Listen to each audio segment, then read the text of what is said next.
What age did you start drinking at, Ruth? At the legal age, Eamonn. Well, that's okay. Whatever that was. Now, at the I have a time. funny love-hate relationship with alcohol. Not really. I'm not overly fussed on it. Yet, ironically, I worked in a bar for many, many years. Indeed, if I wasn't doing this job, I would be a barman. I absolutely have no doubt about that.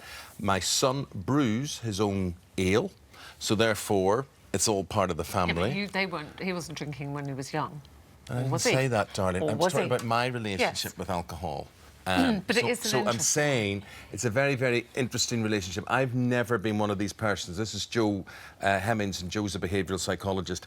I was never one of these people who thought, I want to get plastered, I want to get drunk, I want to neck all this back. I still, to this day, I could savour something, but I've no burning... I don't lick my lips the way Ruth does, put it like that. You do look forward to a drink. I like a glass of wine. But I think there's been a sea change, actually, with young people in terms of nobody ever wants to go out and get plastered, whereas now that's the determination nowadays, that is. I don't think it was years ago. I think you didn't when I was expect at to get school, drunk, that's what they wanted whereas now to they do. want to do I think it it. amazes me why people want to get so drunk so they could throw up. Yeah. That was like a badge of honour. Well, anyway, it is an interesting one, because we're all saying today...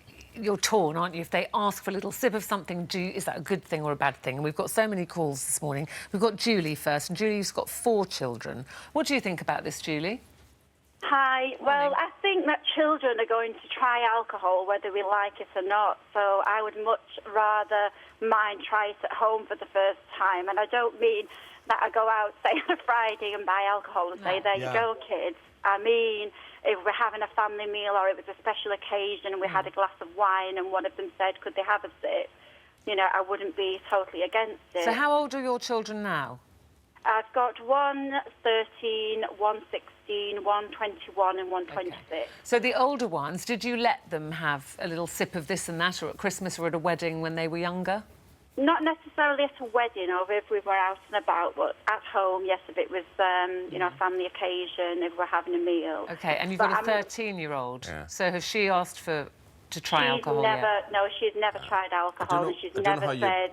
Yeah, Julie, I've just talked to Joe here. I don't know how you approach this from a girl's point of view, but as a young man growing up, I remember with all my mates, it was a big thing the day your dad said to you, son, come and have a drink with me. So that was a great bonding thing when the father gave us permission. I don't know what the equivalent is with a daughter. Well, probably a glass of wine with your daughter, from a mum to a daughter. I think the whole point is, and Julie sums it up well, this is about a relationship with alcohol. What we're trying to teach our children is a good relationship with alcohol. So whether we let them have a little glass of champagne at a wedding or Christmas Day, or whether we let, as Julie does, in a glass of wine or small watered-down glass of wine with a meal when they're younger, I think it's all about teaching responsibility, alcohol, and also a good relationship with alcohol, and that's the key thing. And a good relationship being no excess, you know, exactly. It can be pleasurable and whatever.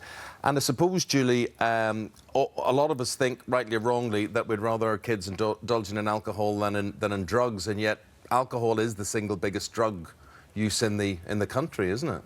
Yes, I think, excuse me, like if the alcohol's there and it's not known as something like, oh, we've got to go out and try it because it's never been around them, you know, that's the way I've always thought. Yeah. You know, my children, I would rather them have a sip at home, like I said, than go to the shop and, you know, ask somebody to go in and buy alcohol because they've never been allowed to try it. Okay.